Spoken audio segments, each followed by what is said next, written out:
সোয়া মলিন মুখে চাতক পাখির মতো চেয়ে আছে আমার দিকে। ওশানের বিরুদ্ধে প্রমাণ কি সত্যি নাকি মিথ্যে, এই কৌতূহলে সোয়ার বুক কাঁপছে। সোয়ার চোখে আমি স্পষ্ট ভয় দেখতে পাচ্ছি মূল্যবান কিছু হারানোর ভয়।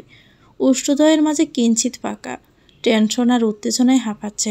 অস্বাভাবিকভাবে সমস্ত শরীর কাঁপছে সোয়ার। ফুটফুটে মিষ্টি মেয়েটার মুখটা নিমিষে মলিন হয়ে গিয়েছে।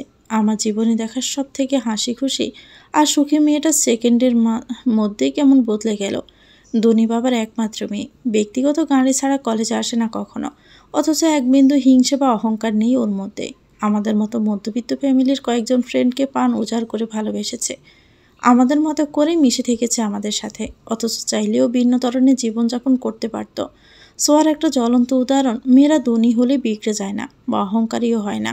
কোনোদিন আমরা বুঝতেও পারিনি ও ধনীর দুলালি। আমার সাথে 500 টাকা 3 পিস কিনেও ম্যাচিং ড্রেস পরেছে, অথচ 5,000 টাকা দামের পোশাক কেনার সামর্থ্য সবসময় ছিল। কেন জানি সবসময় আমার প্রতি আলাদা একটা উইকনেস কাজ করে সোয়ার। তন্ময় মাঝে মাঝে ফান করে বলে, তোরা কি লেসবিয়ান নাকি? সোয়াকে কেউ উল্টো পাল্টা বললে আমাকে ফোন দিয়ে বলবে, দোস্ত অমুক ফালতু কথা বলেছে, দ্রুত আয়তো শায়েস্তা করতে হবে। দীপ আর মৃণয় ইশারা করলো আমাকে আর বলল, সারা তুই আর সোয়া আর 5টা মেয়ের মতো নয়, তোরা অন্য মেয়েদের থেকে আলাদা। তাই আমাদের বিশ্বাস আছে এমন কোনো ছেলের জন্য সোয়া কষ্ট পাবে না, বরং রুখে দাঁড়াবে। আমি ফোন থেকে সমস্ত ছবি বের করলাম। এতদিন ও বাড়ি থেকে সমস্ত ছবি তুলেছি। তরিয়া রোশানের কাপল ছবি, ওদের সন্তান সহ ছবি। সোয়ার সামনে আমি একে একে বিভিন্ন প্রকার ছবি দেখালাম। যত এভিডেন্স লাগে সব আমি ফোনে এতদিনে কালেক্ট করেছিলাম। সোয়া আমার হাত থেকে ফোনটা নিয়ে গভীর মনোযোগ দিয়ে ছবিগুলো দেখছে। আমি দীপ আর মৃণয় সোয়ার কাঁধের উপর ভিড় করে তাকিয়ে দেখছি। দীপ আর মৃণয় বিশ্রী গালিগালাজ করছে ওঠানকে। সোয়ার শরীরের কম্পন ক্রমশই বেড়ে যাচ্ছে। আমি সোয়াকে শক্ত করে ধরে রেখেছি। সোয়ার জন্য এটা ছিল অপ্রত্যাশিত একটা ঘটনা। আমি বুঝতে পারছি না সোয়া এটা কীভাবে গ্রহণ করবে। সোয়ার চোখ থেকে অনবরত পানি পড়ছে, চোখে মুখে পরিবর্তন চলে আসছে। কেমন অস্বাভাবিক লাগছে সোয়াকে। ফোনের স্ক্রিন পানিতে বেশি গিয়েছে, কেমন অসহায়ের মতো তাকাচ্ছে আমাদের তিনজনের দিকে। আমি তোরের জীবনের সমস্ত ঘটনা খুলে বললাম, কেননা তোরের জীবনটা যে আরও ভয়াবহ, আরও করুণ, আর যন্ত্রণাদায়ক, আর কষ্টের। সোয়া হঠাৎ নিঃশ্বাস নিতে পারছে না। হসপিটালে চারদিকে মানুষ, বুক ফাটা আর্তনাদ প্রকাশ করতে পারছে না। চোখের প্রতিটা পলকে অশ্রু গড়িয়ে পড়ছে। আমি সোয়াকে শক্ত করে জড়িয়ে ধরে রেখেছি। দীপ শক্ত কণ্ঠে বলল, সোয়া কেন কাঁদছিস? তোর আসলেই কান্না পাচ্ছে? এই ধরনের পুরুষের জন্য কান্না বের হয়? সোয়া কিছু না বলে উঠে দাঁড়িয়ে গেল। সোয়ার পিছু ছুটল। মৃণয়কে ডেকে বললাম, তোরা তন্ময়ের কাছে থাক, আমি দেখছি সোয়াকে। দীপ আর মৃণয় দুজনেই থেমে গেল। আমাকে বলল, সোয়াকে একা ছাড়িস না সারা, ওকে বোঝা। আমি সোয়ার পিছু ছুটলাম। জুম বৃষ্টিতে বিরামহীনভাবে ছুটে চলছে সোয়া, কোথাও থামছে না। বৃষ্টির কারণে রাস্তাঘাট একদম ফাঁকা। আমি সোয়ার পিছু পিছু ছুটছি। সোয়া ওর গন্তব্য জানে না, কোথায় যাবে নিজেও জানে না। ভয় হচ্ছে ছুটে গিয়ে একটা খারাপ কিছু না ঘটায়। ছুটতে ছুটতে একটা ফাঁকা মাঠের মধ্যে গিয়ে হাঁটু গেড়ে বসে পড়ল। আকাশপানে তাকিয়ে গগন বিদারী চিৎকার দিয়ে কেঁদে উঠল। হাউমাউ করে কান্না জড়ল। কাঁদতে কাঁদতে বেসমাল অবস্থা ওর। আমি দৌড়ে হাঁপাতে হাঁপাতে সোয়ার কাছে গিয়ে থামলাম। সোয়াকে জড়িয়ে ধরে বললাম, কান্না কর, চোখের পানির সাথে বিসর্জন দিয়ে সব আবেগ, সব কষ্ট। আমি তোকে কাঁদতে নিষেধ করব না। সোয়া কাঁদতে কাঁদতে হেঁচকি তুলে ফেলেছে। আমাকে জড়িয়ে ধরে এক বুক যন্ত্রণা নিয়ে কাঁদতে কাঁদতে বলল, আমি মানুষ চিনতে এমন ভুল কীভাবে করলাম সারা? আমি ঠকে গেছি, ভীষণভাবে ঠকে গিয়েছি। আমার জীবনটা নষ্ট হয়ে গেল। এই ধরনীতে মানুষ চেনা এত কঠিন আগে বুঝিনি। আমি মরে যেতে চাই। এত কষ্ট যন্ত্রণা নিয়ে আমি বাঁচতে পারবো না। আমি সহ্য করতে পারছি না সারা। পোষানকে ছাড়া একটা মুহূর্ত আমি কল্পনাও করতে পারি না। আমার এতদিনের সাজানো স্বপ্ন, আমার আশা ভরসা ভালোবাসা সব কিছু তছনছ হয়ে গেছে। সব ঠিক হয়ে যাবে বেবি। কোনো কষ্টই চিরস্থায়ী নয়। চিরস্থায়ী কোনো কষ্ট আমাদের মনের মধ্যে থাকে না বেবি। সময়ের সাথে সব ঠিক হয়ে যায়। বরং শুকরিয়া আদায় কর, অনেক বড় ভুল হওয়ার আগে আল্লাহ তোকে বাঁচিয়েছেন। পুরো হাত কাটার আগে আঙ্গুল কেটেছে, এটার জন্য আলহামদুলিল্লাহ বল। ওশান এত অভিনয় জানে, কই কখনো তো বুঝতেই পারিনি। ওর অভিনয়, এত নিখেত অভিনয় মানুষ কিভাবে করতে পারে? দিনের পর দিন অভিনয় করে গেছে। চরিত্রহীন মানুষের অভিনয় নিখুঁত হয়। ওরা বেশি এক্সপার্ট থাকে এসব বিষয়ে, বুঝেছিস? আজ পর্যন্ত যতগুলো মেয়ে ঠকেছে সবাই এই চরিত্রহীন ছেলেদের কাছে ঠকেছে। মেয়েরা আবেগে ভালোবাসা পেলে পৃথিবীর সব কিছু বলে যায়। ভালোবাসায় বিশ্বাসী মেয়েদের চোখ দেখলে বোঝা যায়। কিছু ছেলে এই সুযোগটাই কাজে লাগায়, সরলতার সুযোগ নিয়ে চরমভাবে ঠকিয়ে যায়। আর এমন ক্ষত দিয়ে যায় যা আজীবন বয়ে বেড়াতে হয়। উচিত কাজ হচ্ছে এদেরকে শিক্ষা দেওয়া, চরম শিক্ষা দেওয়া, এমন শিক্ষা দেওয়া অন্তত আর 5টা ছেলে তা দেখে যেন শিক্ষা নিতে পারে। দুনিয়া কি আজব ছোঁয়া! কিছু ছেলে ভীষণ ভালোবাসতে জানে কিন্তু অভিনয় করে প্রকাশ করতে পারে না। আমরা তাদের কথা ভাবিও না, অথচ তাদের একটু ভালোবাসা দিলে নিজেকে শ্রেষ্ঠ সুখী মানুষ ভাবে। আবার কিছু মেয়ে আছে ভালোবাসায় বিশ্বাসী, ওই ছেলেগুলোকে ঠকিয়ে মন ভেঙে দেয়। ছেলে মেয়ের উভয় পরম্পরায় এ ঠকানোর জন্য ছেলেরাও মেয়েদের বিশ্বাস করতে ভয় পায়, ছেলেরাও মেয়েদের বিশ্বাস করতে ভয় পায়, আবার মেয়েরাও ছেলেদের বিশ্বাস করতে ভয় পায়। আমি কি এমন পাপ করেছিলাম রে সারা? আমার সাথে এমনটা কেন হলো? আমি তো কাউকে ঠকাইনি, তাহলে কেন? এটাও হয়তো জীবনের একটা শিক্ষা। তুই শান্ত হ প্লিজ। আমি কিভাবে শান্ত হব? আমি আর পারছি না সহ্য করতে সারা। কেন পারছিস না? কষ্ট হচ্ছে তোর ওশানের জন্য? ওশানকে হারানোর জন্য দুঃখ হচ্ছে? আমার কষ্ট হচ্ছে ওশানের ওয়াইফের জন্য। ওই অদেখা অজানা মেয়েটাকে নিজের অজান্তেই আমি কষ্ট দিয়ে ফেলেছি। আমি পাপী সারা। একটা মেয়ের স্বামীকে নিয়ে দিনের পর দিন স্বপ্ন দেখেছি, হেসেছি, আর অন্যদিকে ওই মেয়েটার স্বপ্ন ভেঙেছে আর কষ্ট পেয়েছে। আমি নিজেকে ক্ষমা করতে পারবো না কোনো দিন। আমি পরকীয়ায় লিপ্ত ছিলাম। আমি ওশানের ওয়াইফের লাইফটা নষ্ট করেছি, সাথে নিজের লাইফটাও। আমার শরীর রিরি করে উঠছে ঘৃণায় যে আমি ওশানকে ভালোবেসেছিলাম। আমার জন্য মরে যেতে ইচ্ছে করছে। আমি এমন একটা মানসিক সংস্পর্শে ছিলাম, নিজের প্রতি নিজেরই ঘৃণা লাগছে। আমি এটা কি করলাম সারা? তুই সত্যি সবার থেকে আলাদা সোয়া। অন্য কোনো মেয়ে হলে ওশানের ওয়াইফের কথা ভাবতই না, বরং সব জেনেও এই অবৈধ সম্পর্কে লিপ্ত থাকতো। ছি, মানুষ কিভাবে পারে অন্যের স্বামীকে কেড়ে নিতে? আমি তো কল্পনাও করতে পারি না। তোর জন্য প্রাউড ফিল হচ্ছে সোয়া, কিন্তু আমি মা বাবাকে কি বলবো সারা? আমি কত বিয়ে ভেঙেছি ওশানের জন্য। ওশান আমার বাড়িতে গিয়েছে কতবার। বাবা আমাকে বলতো ছেলেটার চোখে মুখে অন্য কিছু আছে, ছেলেটা ভালো নয়, কিন্তু বাবার কথা আমি মেনে নেইনি। এখন কিভাবে মুখ দেখাবো বল?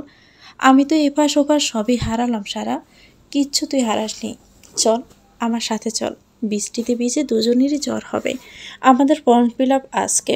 জীবনের সুখ দুঃখ সবই আসবে, কিন্তু আমাদের থেমে থাকলে চলবে না, এগিয়ে যেতে হবে বেবি। আমি বুঝতে পারছি সোয়ার ভিতরটা জ্বলে পুড়ে সারখার হয়ে যাচ্ছে। এত সহজে এসব মেনে নেওয়া সম্ভব নয় ওর জন্য। খুব সহজে স্বাভাবিক হতেও পারবে না। সোয়াকে নিয়ে আবার হসপিটালে নিচে গেলাম। দুজনেই বীজের ঠান্ডায় কাঁপছি। সোয়ার ড্রাইভার হসপিটালের নিচেই আছে। ড্রাইভারকে দিয়ে উপরে খবর পাঠালাম।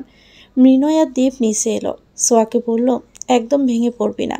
ওই ওশানের মাথার বোর্ডের হাত পা আস্ত রাখবো না, প্রমিস। আমি ওদেরকে বললাম, ওশান আমার দেবর হয়, প্লিজ ওর সাথে আমাকে লড়তে দে।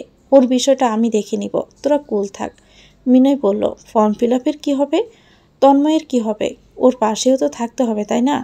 দীপ বলল, আচ্ছা আমি মেসে যাচ্ছি, তোদের কাগজপত্র নিয়ে আমি ফর্ম ফিল আপ করে দিব। মিনয় বলল, হসপিটালের খরচ তো দিতে হবে। আমার কাছে এক্সট্রা টাকা নেই, যা ছিল তন্ময়ের ওষুধ কিনেছি, এখন টাকা কোথায় পাবো? সোয়া মলিন কণ্ঠে বলল, আমার ব্যাগ ফেলে এসেছিলাম, এনে দে তো। মিনয় ব্যাগ এনে এগিয়ে দিয়ে বলল, নিয়েই এসেছি। সোয়া ব্যাগ থেকে টাকা বের করে বলল, তন্ময়ের যেন কোনো কিছু না হয় মিনয়, ওর সব ধরনের ট্রিটমেন্ট করা। আমার শরীর ভালো লাগছে না, আমি বাসায় চলে যাচ্ছি। আর সারা, আমার ফর্ম ফিল আপটা করে দিস একটু। সোয়ার আমি দীপ সোয়ার গাড়িতে করে রওনা হলাম। দীপ আর আমি সারা রাস্তা বুঝিয়েছি সোয়াকে। সোয়া থেকে থেকে কেঁদে উঠছে, সারা রাস্তা একটাও কথা বলেনি। এরই মাঝে সোয়ার ফোন বেজে ওঠে। ফোনের স্ক্রিনে পারছে ওশানের ছবি সহ নাম্বার। মাই লাইফ দিয়ে নাম্বারটা সেভ করা। সোয়ার সাথে সাথে ফোনটা রিসিভ করে প্রচণ্ড রেগে গালি দিয়ে বলল, জানোয়ারের বাচ্চা, আর যদি কোনো দিন আমাকে ফোন দিস তোকে আমি পুলিশে দিব। কি ভেবেছিলি আমি কোনো দিনও জানতে পারবো না তোর ওয়াইফ আছে? লজ্জা থাকলে আর কোনো দিনও আমায় ফোন দিবি না। তোকে কি মানুষ জন্ম দিছে নাকি অমানুষ? তোর অমানুষে না হলে ছেলেকে এভাবে এগিয়ে দেয়? তুই আর তোর মা কাউকে ছাড়বো না আমি। মেয়েদের জীবন নিয়ে মজা করিস তাই না? তোর মা তোর বউ থাকতেও কেন আমার বাবার কাছে প্রস্তাব নিয়ে গিয়েছিল? তোর মায়ের সাথে আমার কথা আছে। সোয়া নাম্বারটা ব্লক করে ফোনটা ব্যাগে রেখে দিল। দীপুর মেসের কাছে এসে নেমে যায়। আমি কলেজের ক্যাম্পাসে নেমে গেলাম। সোয়া বাসায় চলে গেল। এমন বেজা শরীরে কি করব? কলেজের ভিতরেই বা কীভাবে যাব? ঠান্ডায় হাসি হচ্ছে বারবার। একটা গাছের নিচে দাঁড়িয়ে ভাবছি কি করব এখন। এরই মাঝে একটা ছেলে আমার কাছে এসে বলল, আপু, আপনাকে অ্যাকাউন্টিং ডিপার্টমেন্টের লেকচারার রোশন সিদ্দিকী ডাকছেন। স্যার কমন রুমের বারান্দায় দাঁড়িয়ে আছেন। বুকের মাঝে হঠাৎ করে ধুক করে উঠল। আমি তো ওনাকে না বলেই বেরিয়েছিলাম, নিশ্চয়ই খুঁজেছেন আমাকে। এই অবস্থায় দেখলে কি যে বলবেন। ভিজতে ভিজতে কমন রুমের বারান্দায় গেলাম। রোশান স্যার প্যান্টের পকেটে হাত গুজে থমথমে মুডে তাকিয়ে আছেন আমার দিকে। ওনার চোখে মুখে হাজারো প্রশ্ন, দেখে চিন্তিতও লাগছে। আশেপাশে তাকিয়ে দেখি ক্যাম্পাসে দু একজন ছাড়া তেমন কেউ নেই। উনি কিছু বলার আগে ভয়ঙ্কর বজ্রপাতের শব্দ হলো। আমি চিৎকার দিয়ে ওনাকে শক্ত করে জড়িয়ে ধরলাম। হঠাৎ এভাবে ওনাকে জড়িয়ে ধরাতে উনি কেঁপে উঠলেন।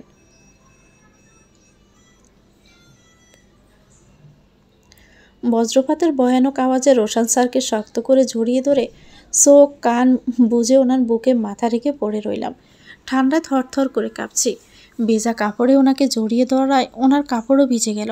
মুহূর্তের মাঝে আবারও বজ্রপাতের আওয়াজ হলো। বোধহয় খুব কাছে বজ্রপাত হয়েছে। আমি পুনরায় কেঁপে উঠে আরও শক্ত করে ওনাকে জড়িয়ে ধরলাম। আচমকা জড়িয়ে ধরায় ঈষৎ কেঁপে উঠলেন উনিও, সাথে একটু চমকালেনও বটে। ওনার অনুভূতি ঠিক আমি বুঝতে পারছি না। কেমন গম্ভীরভাবে তাকিয়ে আছেন। না, উনি আমাকে জড়িয়ে ধরেছেন, না কিছু বলছেন, টোটালি চুপ করে আছেন। ওনার কোনো রেসপন্স না দেখে আমি ওনার বুক থেকে মাথা সরালাম। মাথা উঁচু করে ওনার মুখের দিকে তাকালাম। উনি প্রচণ্ড গম্ভীর মোডে দাঁড়িয়ে আছেন, মুখে হাসির লেজ মাত্র নেই। আমি থরথর করে কাঁপছি, চুল থেকেও পানি পড়ছে। সমস্ত শরীর ভিজে একাকার হয়ে গিয়েছি। দাঁড়িয়ে থাকা স্থানটুকু ভিজে গেছে পানিতে। উনি অভিজ্ঞ দৃষ্টিতে আমার হাত পা মাথা পর্যন্ত পর্যবেক্ষণ করলেন। বিষয়টা লক্ষ্য করে লজ্জায় মিয়ে যাচ্ছি আমি। ওনার দৃষ্টি অন্যদিকে সরছে না, পুরোটাই আমার দিকে নিবদ্ধ করে রেখেছেন। লজ্জায় যে কী করব বুঝতে পারছি না। কেননা জর্জেটের সাদা জামায় শরীরের ভাঁজ তো বোঝাই যাচ্ছে, সাথে শরীরের সমস্ত অংশ স্পষ্ট দেখাও যাচ্ছে। উনি প্যান্টের পকেটে হাত গুজে থমথমে মেজাজেই বললেন, এই অবস্থা কেন তোমার? ওনার এমন গম্ভীর প্রশ্নে হৃৎপিণ্ড যেন কম্পিত হলো আমার। মনে হচ্ছে খুব রেগে আছেন উনি। প্রশ্ন ধমকের সুরে স্পষ্ট। আমি ওনার দিকে বয়ার্ত চাহনি দিয়ে চেয়ে রইলাম, কিছু বললাম না। আমাকে চুপ থাকতে দেখে উনি আবারও প্রশ্ন করলেন, কোথায় গিয়েছিলে তুমি? Sir, 1 minute. কোথায় গিয়েছিলে বলতে হবে না, কার কাছ থেকে পারমিশন নিয়ে গিয়েছিলে সেটা বলো। আমি ওনার গম্ভীর মুড দেখে মুহূর্তে যেন চুপসে গেলাম। আসলেই তো, আমি তো জিজ্ঞেস করিনি কাউকে। এটা তো ভারী অন্যায় হয়ে গেছে। ভেবেছিলাম ফিরে গিয়ে বলবো। এখন ওনাকে দেওয়ার মতো কোনো উত্তরও আমার কাছে নেই। আবারও চুপ করে রইলাম। ওনার কপালে চামড়ার ভাঁজ পড়েছে কয়েকটা। উনি আবারও প্রশ্ন করলেন, কি হলো, চুপ করে আসো কেন? কিছু জিজ্ঞেস করছি আমি তোমাকে, বলো। Listen, Sara Siddiqui, now at this time I am your legal guardian. You are my wife and I am your husband. So without my permission তুমি কোথাও যেতে পারবে না। আমার একটা রেসপন্সিবিলিটি আছে তোমার প্রতি। তোমার কিছু হলে তোমার মা বাবার কাছে আমাকেই জবাবদিহি করতে হবে। এভাবে এলোমেলো চলাফেরার জন্য যদি তোমার কিছু হয়, তাহলে কি জবাব দিব আমি তাদেরকে? হঠাৎই যেমন কেমন মন খারাপ হয়ে গেল আমার। ভীষণ কষ্টও হচ্ছে, নিজেকে ভীষণ অসহায় লাগছে। তাকিয়ে আছি ওনার মুখের দিকে। আমাকে নিয়ে একটু বিশেষভাবে ভাবার মতো কি কেউ নেই? শুধুই কি বাবা মায়ের কথা ভেবেই উনি অমন করছেন? আমার জন্য বিন্দুমাত্রও কি খারাপ লাগা নেই? কই, স্বামীরা তো অমন হয় না। তারা তো তাদের বউদের প্রাণ উজাড় করেই ভালোবাসে। আমার জীবনের সব থেকে বেশি আমি ভালোবাসা নিয়ে স্বপ্ন দেখেছিলাম, অথচ আমি ভালোবাসার মানুষ পেলাম না। খুব করে একজন নিজের কাছের মানুষ চেয়েছিলাম, যে হুট করে আমার জীবনে চলে আসবে, এলোমেলো জীবনটাকে গুছিয়ে দিবে তার ভালোবাসায়। খুব স্বপ্ন ছিল এমনই কোনো একটা জুম বৃষ্টির দিনে বায়না ধরব, চলো না বৃষ্টিতে ভিজি। আমার হাসি মুখ বিলীন হবার ভয়ে অনিচ্ছা সত্ত্বেও সে ভিজবে। আমার হাত ধরে একটা প্রেমের কবিতা শোনাবে। বর্ষার প্রথম কদম এনে বলবে, অনেক খুঁজে তোমার জন্য নিয়ে এসেছি। হুটহাট ফুচকা খাওয়ার বায়না ধরবো, সে বলবে রেডি হয়ে নাও, আমরা এখনই ফুচকা খেতে যাব। চাঁদনি রাতে ছাদে গিয়ে তার বুকে মাথা রেখে শুয়ে শুয়ে চাঁদের গল্প করব। যে আমাকে হুটহাট করে জড়িয়ে ধরে বলবে, আই লাভ ইউ, ভালোবাসি তোমায়, বড্ড ভালোবাসি। তুমি ছাড়া কেউ নেই, আশেপাশে বামে ডানে কেউ নেই। আমার হৃদয়ের পুরো অস্তিত্বের দখলিনী তুমি। আমার হাজারো বায়না থাকবে তার প্রতি। একজন প্রেমিক চেয়েছিলাম আমি, অথচ পেলাম না। আসলে মানুষের কল্পনার জগৎটা অনেক সুন্দর, বাস্তবতা ভিন্ন সম্পূর্ণ। মানুষ ভাবে হয় এক, হয় আরেক। মুখ ফসকে বের হয়ে গেল, শুধুই মা বাবার কাছে জবাবদিহিতার বয়ে স্যার, আর অন্য কোনো দায় নেই। হঠাৎই আমার এমন প্রশ্নে উনি কেমন ইতস্ত বোধ করলেন। চেহারায় হঠাৎ পরিবর্তন লক্ষ্য করা গেল, কিন্তু উনি রেগে থাকায় সেটা বুঝতে দিলেন না। মুখভঙ্গি আবারও আগের মতোই গম্ভীর করে থমথম রেখে বললেন, চারদিকে এত বজ্রপাত, মেঘের গর্জন, কোন সাহসে তুমি বাড়ি থেকে বের হয়েছিলে? আর কি এমন ইমার্জেন্সি কাজ ছিল যে বের হয়েছ? এসব কিন্তু আমার একদমই পছন্দ নয় সারা। আমার সাথে থাকতে হলে অবশ্যই তোমাকে কিছু ডিসিপ্লিন মেনে চলতে হবে। তা না হলে তোমার বাবা মার কাছে রেখে আসতে বাধ্য হব আমি। আমি কোনো রিস্ক নিতে চাই না। দেখুন, আমি আপনাকে বলতাম। উনি আমার হাতে দুবাহু শক্ত করে চেপে ধরে বললেন, কখন বলতে? আমি পাগল হয়ে গেলে? আমি তোমার চিন্তায় উন্মাদ হয়ে গেলে বলতে? তোমার আইডিয়া আছে আমি তোমায় কোথায় কোথায় খুঁজেছি? সে সকাল থেকে দুশ্চিন্তায় আমি পাগল হয়ে যাচ্ছি। এখন কয়টা বাজে তাকিয়ে দেখো, 1টা বাজে। আর তুমি বের হয়েছো সেই সকালে। চারদিকে বজ্রপাতে মানুষ মারা যাচ্ছে। আর তুমি এই ওয়েদারে বাসা থেকে কিভাবে বের হলে? তোমার না হয় কারো প্রতি কোনো দায়ভার নেই, কিন্তু মানুষের আছে। তুমি কারো কথা না ভাবতে পারো, কিন্তু মানুষ তোমার কথা ভাবে। তুমি একটা বেপরোয়া মেয়ে, নিজের খেয়াল খুশি মতন চলাফেরা করো। তোমার তো এই চিন্তা নেই যে কেউ তোমার জন্য চিন্তিত হতে পারে, বা তোমার কিছু হলে কারো পুরো পৃথিবীটাই এলোমেলো হয়ে যেতে পারে। সবাইকে কি নিজের মতো করে ভাবো? আড়ালে যে কেউ তোমার চিন্তায় অস্থির হতে পারে সে আইডিয়াটুকুও তোমার নেই। You are just too much.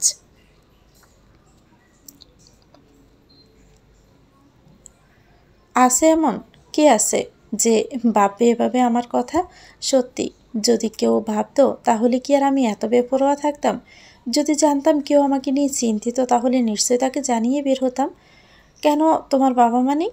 তারা কি তোমার কথা ভাবেন না? নাকি তাদেরকে গুরুত্বপূর্ণ কেউ বলে মনে হয় না তোমার? মা বাবা বাদে আর কেউ নেই বলেই বৃষ্টিতে ভিজে চুপসে আসা মেয়েটাকে যে পাচ্ছে সেই বকছে। জিজ্ঞেসও করছেন আমার ঠান্ডা লাগছে কিনা, এ ভেজা কাপড়ে কষ্ট হচ্ছে কিনা। আর আমি কি বিএফের সাথে দেখা করতে গিয়েছি নাকি যে এত বকাঝকা করা হচ্ছে? ঠান্ডা লাগবে বলেই তো বকা দেওয়া হচ্ছে। সেটুকু বোঝার বোধ থাকলে একদিন কোশ্চেন করতে না। আর বিএফ থাকলে কেউ একা একা ভিজে ভিজে ক্যাম্পাসে ঘোরাঘুরি করে না, আর ফোন রেখেও চলে আসে না। এটা বোঝার জ্ঞান সবার আছে। শুধু শুধু বকলেন আমাকে। জীবনে কেউ কোনোদিন এভাবে ধমকও দেয়নি আমায়। জীবনে প্রথমবার এমন বেশি কথা শুনলাম। বেশ মন খারাপ করে কথাটা বললাম। উনি ওনার গায়ের ব্লেজারটা খুলে আমার গায়ে জড়িয়ে দিয়ে বললেন, সকাল থেকে কিছু খেয়েছো? হ্যাঁ। মিথ্যে বলছো কেন? চোখ মুখ শুকিয়ে এতটুকু হয়ে গিয়েছে তোমার। আপনি খেয়েছেন? যে টেনশনে আমাকে দিয়েছ? আর খাওয়া? তাহলে বাসায় চলুন। এ ভেজা শরীরে অটো বা রিক্সায় কিছুতেই যাওয়া যাবে না। শরীরের সমস্ত বাজে বোঝা যাচ্ছে তোমার। এগুলো কি পোশাক পরো যে সামান্য পানি লাগলেই শরীর বোঝা যায়? দেখুন, আমার বেস্ট ফ্রেন্ড সুইসাইড করেছে। এই জন্য মাথা ঠিক ছিল না। আমি বেরিয়ে গিয়েছিলাম। জানেন, বিশাল এক কারণ আছে। নিশ্চয় কোনো মেয়ের জন্য। বুঝলেন কিভাবে? এই বয়সে ছেলেমেয়েরা এসবই করে। আমার বেস্ট ফ্রেন্ড হয় স্যার, আর আপনার স্টুডেন্ট। আপনি এমন ড্যাম কেয়ারভাবে কীভাবে কথাটা বলতে পারলেন? একটা মানুষ মরতে বসেছে আর আপনি খারাপ লাগছে না?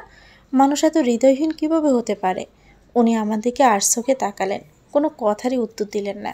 এরই মাঝে ক্যাম্পাসে একটা সাদা রঙের প্রাইভেট কার এলো। কারটা আমাদের কাছে এসে থামল। ড্রাইভার দরজা খুলে দিতেই উনি বললেন, উঠো। আমি ওনার দিকে অসহায় চোখে তাকিয়ে বললাম, আবার প্রাইভেট কার? আমি উঠবো না। আমার বমি হয়, মাথা ঘোরায়। উনি ড্রাইভারকে বললেন, ভাই, বমির ওষুধটা দিন তো। ড্রাইভার বমির ওষুধটা এগিয়ে দিলেন। উনি ওষুধটা খুলে আমার উষ্ঠদয়ের মধ্যে দিয়ে বললেন, নাও, এটা চুষে খেয়ে নাও। মাত্র 20 মিনিটের রাস্তা, কিছুই হবে না গেলে। ওনার আঙ্গুলের ছোঁয়া উষ্ঠে লাগতেই কি যে ভয়ানক একটা ফিলিংস হলো। আকাশে চমকানো বিদ্যুতের থেকেও যেন বেশি ভয়ানক। কি অস্থির এক শিহরণ। কেমন যেন অবশ হয়ে আসলো শরীর। গাড়িতে বসে কেমন যেন ঝিমিয়ে পড়েছি। মাথা যন্ত্রণায় ফেটে যাচ্ছে। চোখ দিয়ে পানি পড়ছে। চোখ আর খুলে রাখতে পারছি না। শরীরে অস্বাভাবিক মাত্রায় তাপ চলে এলো। টলমল চোখে ওনার দিকে তাকিয়ে বললাম, ফর্ম ফিল আপ তো করিনি। আমি করে দিয়েছি। আমার বান্ধবীর সমস্যা, ওরটাও করতে হবে। সময় বাড়ানো হয়েছে 2 দিন, পরে করে নিতে বলো। এখন তুমি অসুস্থ, বাসায় চলো। কথা বলতে বলতে কখন যে ঘুমিয়ে পড়েছি খেয়ালই নেই। ওনার কাঁধেই হেলে পড়লাম। চোখ খুলতে নিজেকে আবিষ্কার করলাম বিছানায়। শরীরে প্রচণ্ড জ্বর, গায়ের উপর মোটা লেপ আর কম্বল। খেয়াল হলো আমি তো ভেজা কাপড়ে ছিলাম। বিছানায় কি ভেজা কাপড়েই আছি? বেলকনিতে চোখ যেতেই দেখি ভেজা কাপড় মেলে দেওয়া। কেউ অতি যত্নে তা ধুয়ে মেলে দিয়েছে। বাহিরে এখন বৃষ্টি নেই, রোদ জলমল করছে। চারদিক কেমন চুপচাপ হয়ে আছে। আমার কাপড়কে পাল্টে দিয়েছে। খেয়াল করে দেখি আমার পায়ের নিচে বসে আছে রোশান স্যার। পায়ের তালুতে সরিষার তেল মালিশ করে দিচ্ছেন। আমি সাথে সাথে উঠে পা গুটিয়ে নিয়ে বললাম, ছিছি, কি করছেন? আমার পায়ে হাত দিয়েছেন কেন? ঘুম ভাঙলো? কেমন লাগছে এখন? আপনি আমার পায়ে হাত দিয়েছেন কেন স্যার? উনি উঠে এসে আমার কপালে হাত রেখে বললেন, উফ, তাপ তো কমেইনি এখনও, ভিজবে আর এভাবে? সামনে পরীক্ষা, এখনই জ্বর বাঁধাতে হলো? তাই বলে আমার পায়ে হাত দিবেন আপনি? কেন, তোমাকে ছোঁয়াতে কি নিষেধ আছে আমার? না না, তা নয়, স্বামী হয়ে পায়ে হাত দিলেন, আমার পাপ হলো না? কথা বলা শেষ হলে খাবার খেয়ে নাও, ওষুধ খেতে হবে। আমার কাপড় চেঞ্জ করেছে কে? ভেজা কাপড় চেঞ্জ করাটা বেশি জরুরি ছিল, কে চেঞ্জ করিয়েছে সেটা জরুরি নয়। অবশ্যই জরুরি। আপনি আমার কাপড় চেঞ্জ করে দিলেন, আমার অসুস্থতার সুযোগ নিলেন। কেন, তোমাকে ছোঁয়া যাবে না? না সেটা নয়, তাই বলে আপনি? উদ্ভট চিন্তা থাকে সব সময় মাথায়, তাই না? তুমি অসুস্থ, এত হাইপার হইও না। তোরই চেঞ্জ করে গিয়েছে, এবার উঠো, খেতে হবে। উনি আমাকে দৌড়ে উঠিয়ে বালিশে হেলান দিয়ে বসালেন। আমি ওনার দিকে তাকিয়ে আছি। গায়ে কফি কালারের গেঞ্জি, হাতা গুটিয়ে ভাত মাখিয়ে আমার মুখে তুলে দিলেন। মুখ তেতো হয়ে আছে, একবার খাবার মুখে নিয়ে মুখ সিটকে খাবার ফেলে দিলাম। উনি একটু ধমক দিয়ে বললেন, খাও কুইক, না হলে ওষুধ খাবে কিভাবে? ঝগড়া করতে প্রচুর সামর্থ্য প্রয়োজন। খাবার ভালো লাগছে না আমার, অন্য কিছু হলে খেতাম। কি খেতে? নুডলস হলে খেতে পারতাম। আচ্ছা, একটু অপেক্ষা করো। উনি রুম থেকে বেরোনোর সময় 15 মিনিটের পরে নুডলস নিয়ে এলেন। নুডলস দেখেই বললাম, কে রান্না করলো? আমি। আপনি রান্না করলেন, তাও আমার জন্য? হ্যাঁ, তোমার জন্য। আপনি পারেন? বিয়ের মতো এমন কঠিন কাজ যখন করতে পেরেছি, নুডলস তো ইজি রান্না করা। শুধু একটু কবুল বলেছেন, আর কি করেছেন? ওই 3 অক্ষরের কবুল বলেই তো চরম সর্বনাশটা হলো আমার। কি? কি ক্ষতি করেছি আমি আপনার, যে সর্বনাশ হলো? এটা ক্ষতির জন্য নয়, এ সর্বনাশ কারো ক্ষতি হয় না, এটা ভিন্ন। তুমি বুঝবে না। যা হওয়ার আমার হয়েছে, তাই আমি উপলব্ধি করতে পারছি। নুডলস খাইয়ে দিয়ে ওষুধ খাইয়ে দিয়ে বললেন, শুয়ে থাকো, একটু উঠবে না। আম্মুকে ফোন দিয়ে বললাম, আম্মু 5,000 টাকা লাগবে, একজনের থেকে ধার নিয়ে ফর্ম ফিল আপ করেছি, দিতে হবে। রোশন স্যার ড্যাব ড্যাব করে আমার দিকে তাকিয়ে রইলেন। আমার কান থেকে ফোনটা নিয়ে কেটে দিয়ে বললেন, কার থেকে টাকা ধার নিয়েছো তুমি? আপনি? কখন নিলে? ওই যে টাকা দিয়ে দিলেন তো, সেটা ফেরত দিব না? আমার মান সম্মান নষ্ট করতে উঠে পড়ে লেগেছ, তাই না? কেন? মা বাবা থেকে টাকা চেয়ে কি প্রুভ করছো আমি তোমাকে টাকা দেই না? তোমাকে বিয়ে করেছি, কিন্তু দায়িত্ব নেইনি, তাই তো? ওয়াইফ তুমি আমার, টাকা কেন অন্য কেউ দিবে? ভাবতেই পারেন, 2 দিন বিয়ে হতে পারেনি, ফর্ম ফিল আপের টাকা আমার ঘাড়ে তুলে দিয়েছে। এসব উদ্ভুত ভাবনা যে ভেবে রেস্ট নাও, তোমাকে সুস্থ হতে হবে, আর আমিও ঘুমাবো। উনি ঘরের দরজা লক করে দিয়ে এসে আমার পাশে এসে শুয়ে পড়লেন। কয়েকবার কপালে হাত দিয়ে চেক করলেন তাপ কমেছে কিনা। এরই মাঝে কেউ এসে দরজা ধাক্কাচ্ছে। উনি গিয়ে দরজা খুলে দিলেন। আমিও দ্রুত বিছানা ছেড়ে শোয়া থেকে উঠে বসলাম। উনি দরজা খুলতে দেখি রোহান বল হাতে নিয়ে দাঁড়িয়ে আছে। রোহানকে কোলে তুলে বলল, কি বেটা, কি হয়েছে? বল খেলার মানুষ নেই বড় পাপা, আমি তোমার সাথে খেলবো। তোমার পাপা কোথায়? পাপার যেন কি হয়েছে, শুধু রাগ করছে, ঘরের জিনিসপত্র ভাঙছে, আম্মুকে বারবার মাত্রে চাইছে। কেন? নতুন আম্মাকে নিয়েও ঝামেলা হচ্ছে, বাবা দাদুর কাপড় ধোয়া নিয়ে। বাবা দাদুর সমস্ত শরীর চুলকাচ্ছে, এটা নিয়ে আম্মুকে বলেছে কোনো নতুন আম্মার কাছে কাপড় ধুতে দিয়েছে।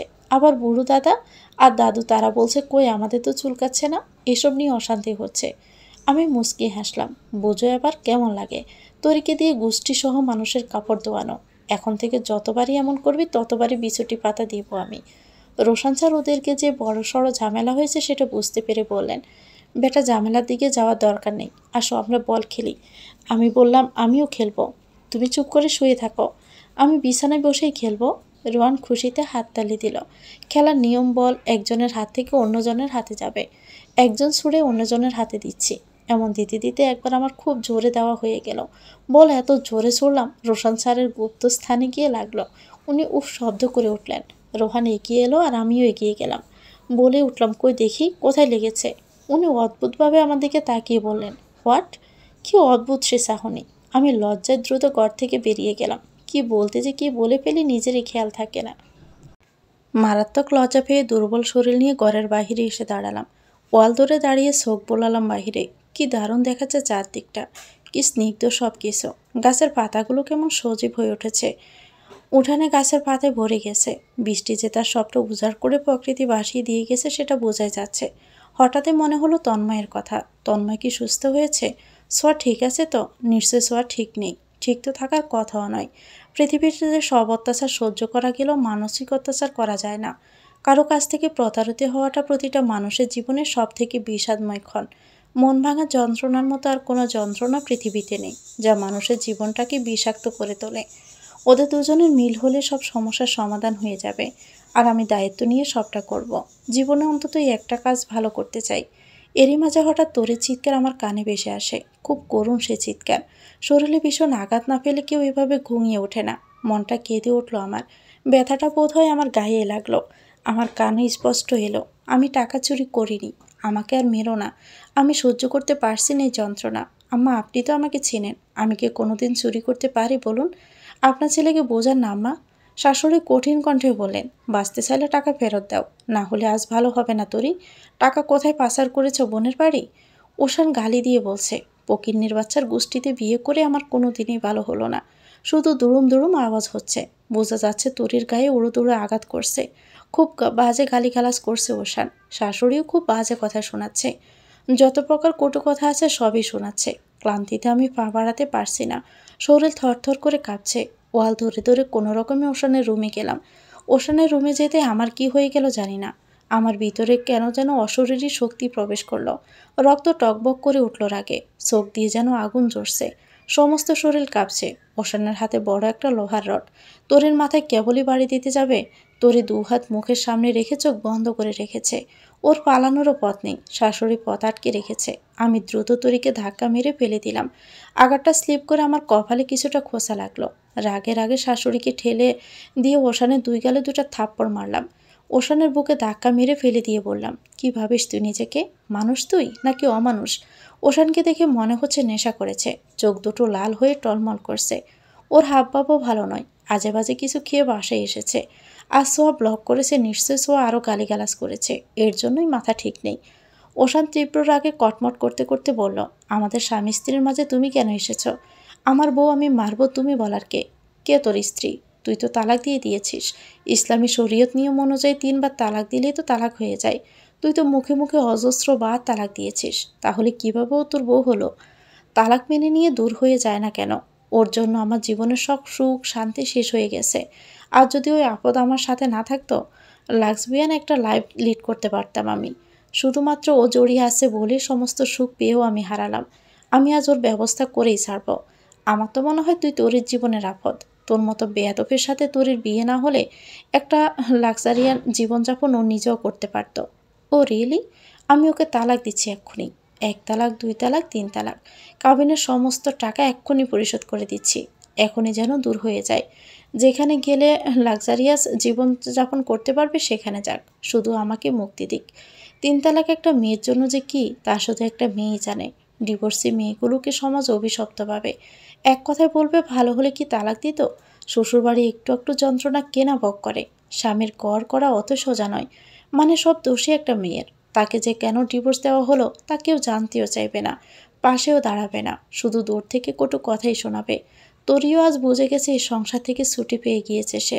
তরি ছলছল চোখে আমার দিকে তাকিয়ে বলল, ভাবি সোয়ার নাম্বারে বারবার ফোন দিচ্ছে। কল যাচ্ছে না বলে আমার সাথে খারাপ ব্যবহার করছে। আমার কি দোষ বলুন? তুমি এখনই আমনষ্টের সাথে থাকতে চাও তরি? এখনো? জুতা খোলো। এরে পিটানো দরকার। ও চুপ হয়ে কেন আছে? ভাবি, এ আর সোয়া দুজনকে যদি পিটাতে পারতাম। আসলে আমি দুর্বল বয়েই পেয়ে বসেছে। অশান্তরীর দিকে তেড়ে গিয়ে বলল, তুই আবার সোয়ার নাম মুখে আনছিস? আজ তোকে মেরেই ফেলবো। তোর জন্য আজ এত অশান্তি। আমি রক্তচক্ষু নিয়ে ওশানের দিকে তাকিয়ে বললাম, ওশান, আজ আমার হাতে তুই খুন হবি। কেউ তোকে আটকাতে পারবে না। আমি আজ তোকে মেরে জেলে যাব। আমার জীবনের সব থেকে প্রিয় মানুষটার জীবন তুই নষ্ট করেছিস। শাশুড়ি আমার কাঁধে হাত রেখে বলল, বৌমা, তুমি অসুস্থ মানুষ। এদের ব্যাপারে তো ওদেরকে বুঝতে দাও। তুমি যাও, তোমার রেস্ট নাও। ওই পকিনীর বাচ্চা টাকা চুরি করেছে। আজ আপনি কোনো কথাই বলবেন না মা। আপনি তো মা হওয়ার যোগ্যই নন। আপনার নিজের মেয়ে নেই তো, এজন্য অন্য কারো মেয়ের দরদ আপনি বুঝতেই পারেন না। আপনি যে আপনার ছেলেকে প্রশ্রয় দিলেন, এতে কি হতো? তোরের মাথায় ওই আঘাতটা লাগলে তোরে মারা যেত। আপনার ছেলে জেলে যেত, ওর ফাঁসি হতো। আপনি ছেলে হারাতেন, রোহান মা বাবা হারাতো। কি হতো এতে? ভালো ভালো কি কিছু হতো বলুন? আপনি তো আপনার ফ্যামিলি ম্যানেজ করতে পারেন না। আপনার ছেলের সাথে নিকৃষ্ট কাজের ভাগিদার আপনি নিজে হচ্ছেন।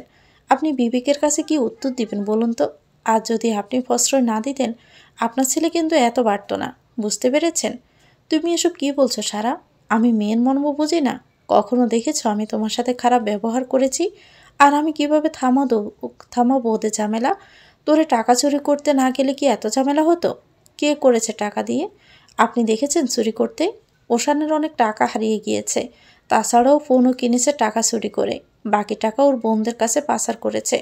ফোন আমি তরিকে কিনে দিয়েছি, আপনাদের টাকা চুরি করেও কিনে নিই। অহেতুক অত্যাচার করা বন্ধ করুন। এত নিকৃষ্ট ফ্যামিলি আমি আগে কখনো দেখিনি। যেমন মা তেমন ছেলে। তুমি আমার সাথে এভাবে কথা বলছো কেন মা? আর তুমি এত দামি ফোন তরিকে কিনে দিয়েছো কেন? ওর হাতে ফোন মানায়? কেন মানায় না ফোন? আপনি ফোন ইউজ করতে পারলে তরি কেন পারবে না? আপনিও এ বাড়ির বউ, তরিও এ বাড়ির বউ। আপনি পারলে তরি কেন পারবে না? কি কম আছে তরির? ফোন তুমি কিনে দিয়েছো সেটা তো বললা না। সকালে রোশন বাইরে যাওয়ার আগে ওর হাতে ফোন দেখে বলল, সারা ফোন রেখে গিয়েছে। ও বলল হ্যাঁ, কিন্তু ওশান আমাকে বলল আমার সারার ফোন ওই মডেল না, ও টাকা চুরি করে ফোন কিনেছে। বউকে ফোন কিনে না দিলে সে তো চুরি করবেই। ওশান রাগে চোখেই বলল, আমি ওরে ফোন কিনে দিব। ও কি ফোন রিসিভ করতে পারে? আমার ঘর থেকে জিনিসপত্র নিয়ে বের হয়ে যা। ওশান তোরে সমস্ত জিনিস ছুঁড়ে ফেলে দিল। আরও গালিগালাজ করে বলল, তোর জন্য সোয়ার আমার জীবনে আসতে চাইছে না। যতদিন তুই থাকবি সোয়াকে পাবো না। ওশান তুই সোয়ার আশেপাশে গেসার চেষ্টাও করিস না। সারা বেশি বাড়াবাড়ি করো না। বাড়াবাড়ি তো শুরুই করিনি। সোয়ার কখনো তো জীবনে আসবে না। আমি বেঁচে থাকতো তো নাই। আমি তোমাকেও ছাড়বো না সারা, সব তোমার জন্য হচ্ছে। সোয়াকে না পেলে আমি তোমাকেও বাঁচতে দিব না। বলেই ওশান আমাকে ধাক্কা দিল। আমি পড়ে যেতে কেউ আমাকে ধরে ফেলে। পিছনে তাকিয়ে দেখি রোশান স্যার দু হাতে আমাকে আগলে ধরেছেন আর অগ্নির চোখে তাকিয়ে আছেন ওশানের দিকে। রোশান স্যার দু হাতে আমাকে আগলে ধরলেন। হঠাৎই যেন দেহে প্রাণ ফিরে পেলাম। দুর্বল শরীরে ওশানের ধাক্কায় মনে হচ্ছিল আমি কোনো পাহাড়ের চূড়া থেকে পড়ে যাচ্ছি। হৃৎপিণ্ড কাঁপছে। কিছুক্ষণ আগেও আমি ছিলাম অগ্নিকন্যা, হঠাৎ আবার দুর্বল হয়ে পড়েছি। রোশান স্যার কঠিন মেজাজে তাকিয়ে আছেন ওশানের দিকে। এখনই হয়তো ওশানকে বম্য করে দিবেন চোখ দিয়ে। রাগে ওনার শরীর কাঁপছে। পাশে একটা চেয়ার ছিল, পা দিয়ে টেনে এনে আমাকে বসিয়ে দিলেন চেয়ারে। গেঞ্জের হাতটা গোটাতে গোটাতে এগিয়ে গেলেন ওশানের দিকে। হাত মুষ্টিবদ্ধ করে গায়ের সমস্ত শক্তি প্রয়োগ করে ওশানের নাক বরাবর ঘুষি দিয়ে বললেন, how dare you touch her rascal, she is my wife. যদি ওর শরীরে একটা টোকা দেওয়ারও চেষ্টা করিস তাহলে তোর এই হাত আমি ভেঙে দিব। ওশানের নাক নিয়ে সাথে সাথে রক্ত গড়িয়ে পড়ে। রোশান স্যার এতটুকুতে ক্ষান্ত হলেন না। ওশানকে আবারও আঘাত করলেন নাক আর ঠোঁট বরাবর। ঠোঁট কেটে বেরিয়ে এলো রক্ত। ওশান জানে বলশক্তি কোনোটাতে সে ভাইয়ের সাথে পারবে না। তাছাড়া যেভাবে রেগে আছে ওশানের প্রাণ বাঁচানোই তাই। এই মুহূর্তে মনে হচ্ছে দীর্ঘদিনের রাগ মেটাচ্ছেন। ওশানের চোখে মুখে কম হলো 10-12টা ঘুষি দিয়ে রোশানকে রক্তাক্ত করে ফেলে। এতেও উনি শান্ত হলেন না। জিহ্বা খানিকটা বের হয়ে গিয়েছে। শাশুড়ি তড়িৎ ব্যতিতে ছুটে এলেন আর জোরে চিৎকার দিয়ে কেঁদে উঠে বললেন, মরে যাবে বাবা, এবার ছেড়ে দে। আমি কিছুই বলছি না, চুপচাপ দেখছি, কারণ ওশানের শাস্তির প্রয়োজন। এরই মাঝে শ্বশুর বাজার থেকে বেরিয়েছেন। বাজারের ব্যাগ ফেলে ছুটে এলেন। শ্বশুর শাশুড়ি দুজনে মিলে ওনার হাত ছাড়ালেন। রোশান স্যার রাগে কাঁপতে কাঁপতে বলেন, বলছিলাম না যেদিন ধরবো সেদিন ছাড়বো না? এর আগে বহুবার ওয়ার্নিং দিয়েছি, কানে যায়নি? তোর সাথে যা করেছিস করেছিস, আমি বারবার ছেড়ে দিয়েছি। আমি কিছুই জানি না, সব আমার আড়ালেই হয়। আমি এখন সবই বুঝি। চুপ থাকতাম এই ভেবে যে আস্তে আস্তে যদি সব ঠিক হয়। সেপারেশন হয়ে গেলে রোহানের কষ্ট হবে, তুই নতুন বউ পাবি, তোরিকেও বিয়ে দেওয়া যাবে। ওই ছোট্ট বাচ্চাটার কি হবে তখন? মা বাবার সেপারেশনে একটা বাচ্চার মনের উপর কি ভয়ানক প্রেশার পড়ে জানিস? তোর মতো কুলাঙ্গার এটা কীভাবে বুঝবে? যার মা বাবা সেপারেশন হয় সে সন্তান পৃথিবীতে কত বিষাক্ত। শুধুমাত্র এই বাচ্চাটার জন্য আমি চুপ ছিলাম, কিন্তু আর না। তুই তরিকে রেখে সারার গায়ে হাত দিয়েছিস। সারার দিকে কেউ চোখ তুলে তাকালে আমি পৃথিবী দেখার জন্য তার চোখই রাখবো না। Mind it. শ্বশুর মাথায় হাত দিয়ে বললেন, সিসি, বড় ভাবের গায়ে পর্যন্ত হাত তুলেছে? এই কুলাঙ্গারকে জন্ম দিয়ে সব থেকে বড় ভাব করেছি আমি। শাশুড়ি বললেন, গায়ে হাত দিয়েছে কোথায়? ঝামেলার মাঝে ধাক্কা লেগে গেছে। উনি ওনার আম্মার দিকে দৃষ্টি নিক্ষেপ করে বলল, তুমিও মিথ্যে বলতে জানো আম্মা? না বাবা, আমি তো বৌমাকে বলেছিলাম তুমি অসুস্থ মানুষ, ওদের ঝামেলায় এসো না। আমা, তুমি এসব জানতে না? তোমার ছেলে ঘরে বউ রেখে অন্য নারীতে আসক্ত, জানতে না তুমি? জানতাম। শাসন করেছে কখনো? আমার কথা কি শোনো? কখনো বলেছ আমাকে বা বাবাকে? বলনি, কারণ তুমি এর সম্পূর্ণ সাপোর্ট করে গেছো। আমার তুমি পরকীয় সমর্থন করো। আমি একজন মোটিভেশনাল স্পিকার, এসবের বিরুদ্ধে মোটিভেশন দিয়ে থাকি। যার আম্মা ছেলের পরকীয়া করে বিয়ে করাকে সমর্থন করে তার ছেলে মোটিভেশনাল বক্তব্য দেয়। শ্বশুর বললেন, বিয়ে তোমার আম্মাকে দেওয়া দরকার। আমার জীবনের সবথেকে ভুল সিদ্ধান্ত ছিল এই মহিলাকে বিয়ে করা। এ মহিলা কত খারাপ সেটা আমি ছাড়া কেউ জানে না। সারা জীবনের লোভী মহিলা। আমি শাসন করতে গেলে উল্টো আমাকে মারতে আসে। জীবনের কি কুক্ষণের সম্পত্তির অর্ধেক নাম দিয়েছিলাম। কানের কাছে ফুসফুস করছে আমি যদি মরে যাও ছেলেরা আমাকে নাও দেখতে পারে, আমাকে লাথি মেরে বাড়ি থেকে বের করে দিতে পারে। আমার ভবিষ্যতের কথা ভেবে আমার নামে কিছু সম্পত্তি দাও। ও জীবনে আমার আত্মীয়র পাতে ভাত দিতে চায়নি। তোমার দাদুকে তো এই বাড়ি রাখা নিয়ে কত জুলুম করে, আমার ভাই বোনদের থেকে আলাদা রেখেছে। এর বিরুদ্ধে স্টেপ নিতে গেলে তো আমাকে আরেকটা বিয়ে করতে হতো, সংসারে আরেক অশান্তি শুরু হতো। তোমরা ভাবতে তোমাদের বাবার চরিত্রের সমস্যা, তোমাদের মাও তাই বোঝাতো। তোমরা সারা জীবন তাই জেনে আসতে। আমার ভাই বোন মা বাবাকে কিছু দিলে চুরি করে দিতে হয়েছে আমার। বাবা আম্মার বিষয়ে আমি সবই জানি। আম্মা তো আম্মাই, সন্তান হয়ে তার বিচার করি কিভাবে? তার পায়ের নিচে আমার বেহেস্ত। তার উচ্চস্বরে কথা বলাও পাপ। শ্বশুর শাশুড়ির দিকে তাকিয়ে অগ্নিচোখে বললেন, এখন শব্দ সমান। ঠিক আছে, আমি খারাপ, এ বাড়ি ছেড়ে চলে যাচ্ছি। বিয়ে করলে না কেন তখন? আমি কি ধরে রেখেছি? সামনে আমাকে খারাপ প্রমাণিত করছো। যাওয়ার সময় কুলাঙ্গারকে নিয়ে যাও। আর আমি সব পুরুষকে পরামর্শ দিব বউয়ের নামে যেন কোনো সম্পত্তি না দেয়। ওশান আবার আহত শরীরে ঘুমিয়ে বলল, আজের ফয়সালা হয়ে যাক। আমি তরিকে 3 তালাক দিয়েছি। আমি আর 1 সেকেন্ড ওকে রাখবো না। তাতে যাই হয় হোক। তোমরা অকারণে আমাকে দোষারোপ করছো, আমার কোনো দোষ নেই। তোমার আম্মা যে 2টা ভাত খাচ্ছিল তা ভালো লাগছে না। এমন কষ্ট আসবে জীবনে ভাতও পাবে না। কথায় আছে না, সুখে থাকলে বুদ্ধি কিলাই। এই মহিলার খুব খারাপ দিন আসবে। তোরের মতো মেয়েকে পেয়ে গাদার কাটুনি খাটিয়ে নিল, তবু বেচারি তোরে ওর মন পেল না। এমন একদিন আসবে ও তোরের মর্ম বুঝবে। আমি বেঁচে থাকতে আমার কোনোদিনও কষ্ট হবে না। আমি এমন মেয়ে এনে দিব আমাকে মাথায় তুলে রাখবে। আমার তুমি কোথাও যাবে না। ওই ফকিন্নির বাচ্চারা আমার মন থেকে তালাক দেওয়া হয়ে গেছে। আমি আবারও তেড়ে গিয়ে বললাম, মুখ দিয়ে 3 তালাক উচ্চারণ করলেই কি অত সহজে তুমি রেহাই পেয়ে যাবে? মুখে না হলে আমি কাগজে কলমে তরিকে ডিভোর্স দিব। আমার জীবন এটা। আমি কি করব না করব সেটা আমার ব্যাপার। কেউ জোর করে আমার উপর কিছু চাপাতে পারবে না। আমিও তরিকে বলবো আইনের সাহায্য নিতে। দেখি তুই কত দৌড়াতে পারিস। আমি দৌড় করা তোকে। আর একটা কথা, আমি তোরে নই, আমি সারা। একটু ভেবেচিন্তে লাগতে আসিস। ফলাফল খুব একটা ভালো হবে না অশান। আমাকে দুর্বল মেয়ে ভাবলে খুব বড় ভুল হবে। এমন শিক্ষা দিয়ে ছাড়বো ইতিহাস রেকর্ড হয়ে যাবে। তোরিও আর থাকবে না তোর সাথে। তোরির সাথে তাকিয়ে বললাম, তুমি থাকবে ওর সাথে? না ভাবি, আমি ক্লান্ত। আমি আর ওর বিরুদ্ধে কোনো ব্যবস্থা নিব না। ওর বিচার আল্লাহ করবে। তোরি কাঁদতে কাঁদতে রুম থেকে বেরিয়ে যায়। রোশন স্যার তিরিক্ষি মেজাজ নিয়ে ওশানের দিকে তাকালেন। আমাকে দৌড়ে রুমে নিয়ে এলেন। আমি মন খারাপ করে বিছানায় বসে আছি। উনি আমার পাশে বসে কপালের দিকে তাকিয়ে বলেন, কপাল ফুলে উঠেছে কিভাবে? ও কিছু না, বুঝতে পেরেছি। ওশানকে মারটা কম দেওয়া হয়ে গিয়েছে। আমি চুপ করে রইলাম। মনের মাঝে অশান্তি লাগছে। কি করব এখন? আমি যদি এই মুহূর্তে কিছু মানুষের সমস্ত যন্ত্রণা মুছে দিতে পারতাম, তোর সব যন্ত্রণা যদি মুছে দিয়ে একটা সুন্দর জীবন দিতে পারতাম, সোহাকে সব অশান্তি থেকে মুক্তি দিতে পারতাম। উনি কখন উঠে গেছেন আমি জানি না। এক টুকরো বরফ এনে কপালে ডলে দিতে দিতে বললেন, ভাগিনীর মন খারাপ কেন? আমি ভাগিনী? তবে সন্দেহ আছে কোনো? এই অসুস্থ শরীরে যদি এত তেজ থাকে তাহলে সুস্থ থাকলে কি করতে আজ? আমার মাথা ঠিক ছিল না। রাগলে আমার মাথা কাজ করে না। বুঝতে পেরেছি বিষয়টা। কি? আমার ফিউচার দেখতে পাচ্ছি। কি দেখলেন? রাগী চোখের সর্বনাশ। আমার চোখের সর্বনাশ? ভয়ঙ্কর সুন্দর তোমার চোখ। আমি কখনো কারো প্রশংসা করিনি, এই প্রথমবার, তাও কোনো মেয়ের। কেন প্রশংসা করলেন? সর্বনাশা চাহনি দিলে প্রশংসা তো করতেই হয়। কী সব বলছেন উনি? আর আজ এত রেগে গেলেন কেন? আমি যেন স্পষ্ট দেখলাম আমাকে ধাক্কা দেওয়াতে উনি রাগ কন্ট্রোল করতে পারলেন না। এসবের মানে কেন? কেন করলেন এমন? ইস, কি যে লজ্জা! আমি ওনার দিকে তাকিয়ে বললাম, আমি তরিকে একটা ফোন কিনে দিয়েছিলাম চুরি করে, কেউ জানে না। আপনি যে বললেন বাড়িতে ফোন রেখে এসেছে, ওটা তরির ছিল। বাট তরি আপনাকে ভয়ে বলতে পারেনি। টাকা কোথায় পেলে তুমি? আমার কিছু জমানো টাকা ছিল, আর আমার এক ফ্রেন্ডের দোকান থেকে কিস্তিতে নিয়েছি। প্রতি মাসে 2000 করে দিতে হবে। আর কত বাকি আছে? 8000। দোকানদারের নাম্বার আছে? কি করবেন? পেমেন্ট করে দিচ্ছি আমি। ওনার বিকাশ নাম্বারটা জেনে নাও। আপনি দিবেন কেন? আমি গিফট করেছি, আমি টাকা পরিশোধ করব। এই মুহূর্তে তো তোমার কাছে টাকা নেই, কিভাবে দিবে? কিস্তিতে নিয়েছি না, আস্তে আস্তে দিয়ে দিব। আপনার টাকা নিয়ে ঋণী হতে চাইছি না, পরে শোধ করে দিও। আচ্ছা, ফর্ম ফিল আপ 5000, পৌনের 8000, এই 13000। আর বাকি টাকা? কিসের বাকি টাকা? তোমাকে বিয়ে করতে আমার যে খরচ হয়েছে সেটা কে দিবে? তোমাকে 3.5 লাখ টাকার গহনা প্লাস তোমার শাড়ি, ছড়ি, কসমেটিক্স, অন্যান্য খরচ দিয়ে আরও 1.5 লাখ গেছে। আমার শেরওয়ানি, বিয়ে উপলক্ষে দাড়ি শেভ করেছিলাম, এসব খরচও লিখে রাখো। মানে কি? বিয়ে করেছেন নাকি ব্যবসা করেছেন? আমি এত টাকা কোথায় পাবো? আমি কিভাবে জানবো সেটা? আপনাকে কি বলেছিলাম আমাকে বিয়ে করুন? আমাকে দেখে ক্রাশ খাবা আবার বিয়ে করবা না তা তো হতে পারে না। আপনাকে দেখে আমি কবে ক্রাশ খেয়েছি?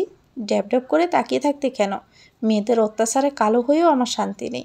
স্যারের দিকে তাকালেও দোষ। আর আপনি মোটেও কালো নন। তাহলে শ্যামসুন্দর।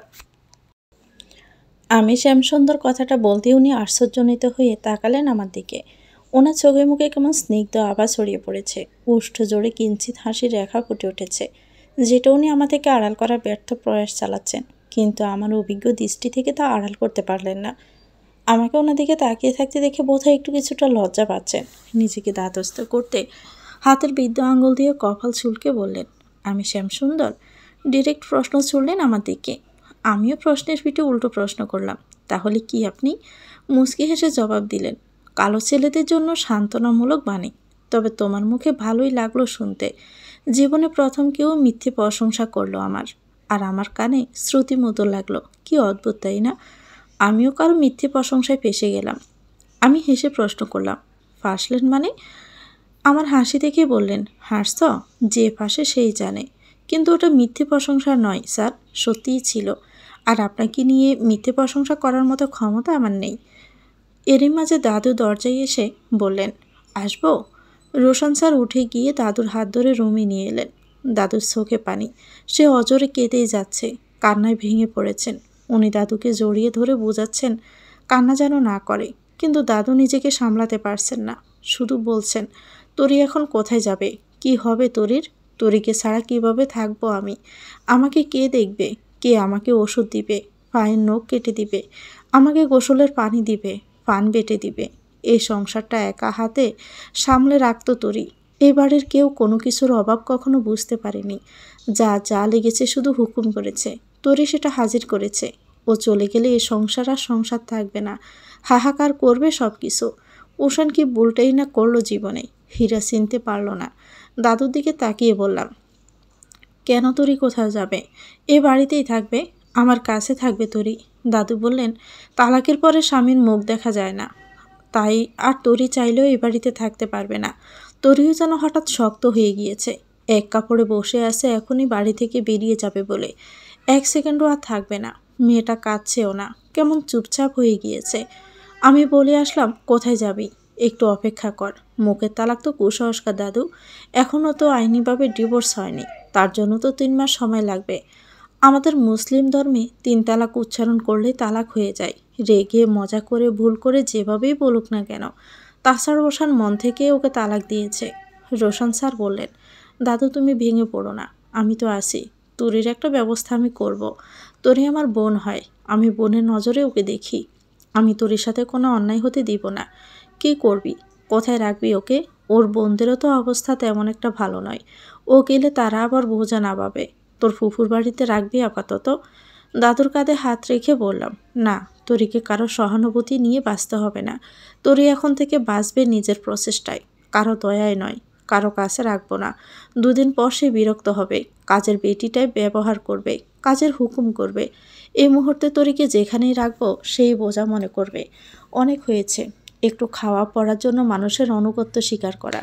রোশান স্যার আমার দিকে তাকিয়ে বললেন, তাহলে কি করবে এখন? একটা জিনিস চাইলে দিবেন আমাকে? কি চাও বলো? তরিকে একটা সুন্দর জীবন দিতে চাই। যা করতে হয় করব। যতদূর যেতে হয় আমি যাব। এই জীবনে তো কোনো ভালো কাজ করার সুযোগ পাইনি আমি। এই একটা কাজ অন্তত আমি করতে চাই। আমাকে একটু সাহায্য করবেন আপনি? এই তোমার চাওয়া হলো? হ্যাঁ। পৃথিবীর সমস্ত কাজে তোমার যে কোনো সিদ্ধান্তে আমাকে তুমি পাশে পাবে। Don't worry. আমার বান্ধবীরা মেসে থাকে। মেসটা অনেক সেফ। আর ওটা আমার এক মামার। ওখানে চারদিক সিসি ক্যামেরা নিয়ন্ত্রিত। আপাতত তরিকে ওখানেই রাখি। ওকে উন্মুক্ততে ভর্তি করিয়ে দিব। তরির অনেক গুণ আছে, আমি ওর হাতের কাজ দেখেছি। এই জন্য ফোন কিনে দিয়েছি ওকে, টিউটোরিয়াল দেখে সাহায্য নিতে। ও রান্না, সেলাই, হাতের কাজ সবই পারে। টিউটোরিয়ালের সাহায্য নিয়ে তরু হলুদের গহনা বানাতে পারবে। এটাও এমনিতে ভালো পারে। পাশাপাশি একটা ট্রেনিং সেন্টারে ভর্তি করিয়ে দিব, সেখান থেকে ট্রেনিং নিবে। আমার ফ্রেন্ড মিনয়ের বাবার গায়ে হলুদের গহনার বিজনেস আছে। মিনয়কে বলবো তরির গহনা ওদের দোকানে পাইকারি রেটে নিতে। আমার বিশ্বাস তরির পড়ালেখার পাশাপাশি নিজের একটা বিজনেস দাঁড় করাতে পারবে। পৃথিবীতে মানুষ চাইলেই সব কিছু পারে, শুধু চেষ্টার দরকার। দাদু বললেন, সে তো ভালোই খরচ, কে দিবে এত টাকা? কেন, আপনার বড় পোতা দিবে? আমি দাঁড় হিসাবে নিয়ে রাখছি, পিউ স্যারে শোধ করে দিব। উনি হাসলেন আর বললেন, আচ্ছা, তোমার বান্ধবীদের সাথে কথা বলো তাহলে। 1 মিনিট আপনি অপেক্ষা করুন। আমি ফোন নিয়ে মিনয়ের নাম্বারে ডায়াল করলাম। ফোনের ওপাশ থেকে মিনয় বলল, বিবাহিত মহিলা, বল। তন্ময়ের কি খবর রে? শালা সুস্থ হয়েছে, যে প্যারাটানা দিল, কাল মেসে আসবে। ও শুন। হ্যাঁ বল। তোর বোন না মেসে থাকে? হ্যাঁ। মেসে একটা মেয়েকে রাখবো, তুই একটু তোর বোনকে সাথে নিয়ে আয়, মেয়েটাকে নিয়ে যা। মেস মালিকের সাথে আমি কথা বলে নিব। সিঙ্গেল নাকি মেয়েটা? না, বিবাহিত, বাচ্চা আছে। হৃদয়টা তুই ভেঙে দিলি রে। এই তুই দ্রুত আয়। হ্যাঁ, আইসেন আমারে হুকুম করতে। একজনের জন্য সারাদিন হসপিটালে দৌড়েছি, এখন আমি ক্লান্ত। আমি কোনো মেয়েটে আনতে যেতে পারবো না এখন। ফোন রাখ। তাও আবার বিবাহিত মেয়ে। দেখা গেল ওর বাচ্চা আমার বাপ ডেকে বসলো। এমনিতে কোনো মেয়ে আমারে পাত্তা দেয় না, তাতে যদি আবার কেউ বাপ ডাকে, আমার আর জীবনে বিয়েই হবে না। এই মেয়ে যে সে মেয়ে নয়। সব সময় পান করিস না তো। এটা সোয়ার প্রেমিকের বউ, মানে ওশানের ওয়াইফ, আমার যা।